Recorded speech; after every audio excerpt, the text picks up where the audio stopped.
Assalamualaikum warahmatullahi wabarakatuh. Sebelumnya, perkenalkan nama saya Hafiza Rizkita Maulina dengan NIM 231070111025. Di sini saya akan membahas terkait peran edukasi hukum dalam mencegah kejahatan di kalangan remaja, menggali bagaimana pendidikan hukum dapat mengurangi angka kriminalitas di kalangan remaja dengan meningkatkan pemahaman mereka tentang konsekuensi hukum.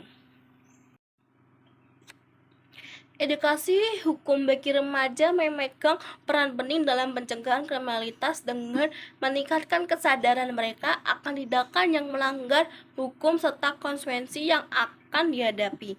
Pendidikan ini bertujuan memberikan pemahaman yang mendalam tentang undang-undang, peraturan, dan norma hukum yang berlaku serta bagaimana pelanggaran hukum dapat berdampak buruk pada masa depan mereka. Berikut adalah beberapa jenis edukasi hukum yang disertai dengan pasal-pasal relevan.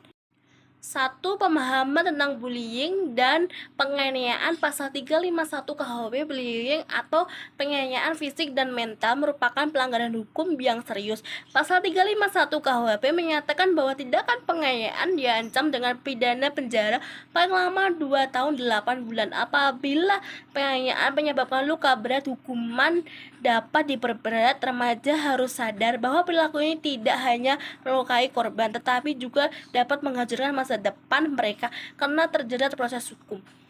2. Pemahaman tentang tawuran dan perkelahian antar kelompok. Pasal 170 KUHP.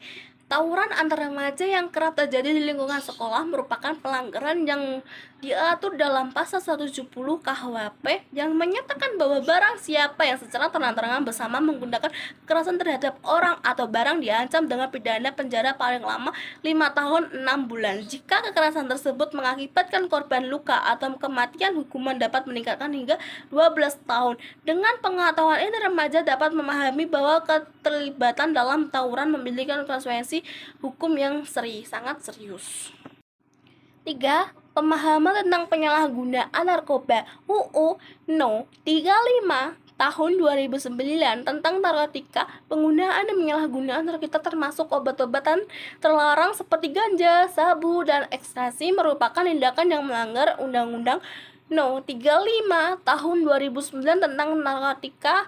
Pasal 170, 127 UU No. 35 tahun 2009 menyebutkan bahwa penyalahgunaan narkotika diancam dengan hukuman pidana penjara maksimal 4 tahun. Selain itu, hukuman lebih berat menanti mereka yang terlibat dalam produksi, pengedaran, atau perdagangan narkotika dengan ancaman penjara seumur hidup atau bahkan hukuman mati. Remaja harus menghindari narkoba karena dapat merusak kesehatan masa depan dan melibatkan mereka dalam jeratan hukum yang berat.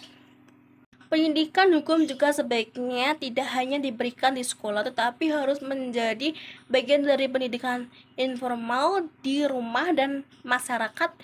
Orang tua dan lingkungan sekitar perlu mendukung program edukasi hukum dengan cara memberikan contoh perilaku yang sesuai dengan hukum serta membimbing remaja dalam memahami pentingnya norma-norma sosial dan hukum. Dengan adanya kolaborasi antar sekolah, keluarga, dan pemerintah, pendidikan hukum bisa menjadi lebih efektif dalam membentuk remaja yang sadar akan hukum dan tanggung jawab mereka sebagai anggota masyarakat, di mana memiliki beberapa poin penting. 1. Meningkatkan pemahaman tentang konsekuensi hukum. Edukasi hukum membantu remaja memahami dampak hukum dari tindakan melanggar aturan seperti penyalahgunaan narkoba atau pencurian. 2. Tanggung jawab sosial dan kesadaran hukum.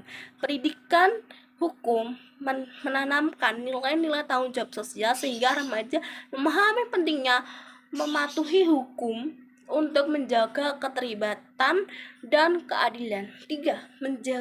Pencegahan kejahatan melalui pemikiran kritis. Dengan edukasi hukum, remaja diajak berpikir kritis dalam mengambil keputusan sehingga lebih waspada terhadap tindakan yang berpotensi melanggar hukum. 4. pengalaman simulasi dan pengajaran praktis. Melibatkan remaja dalam simulasi kasus hukum dapat memberikan perspektif langsung tentang proses hukum dan dampaknya membantu mereka memahami seriusnya pelanggaran hukum. Baik, itulah edukasi hukum yang saya sampaikan. Terima kasih dan sampai jumpa. Wassalamualaikum warahmatullahi wabarakatuh.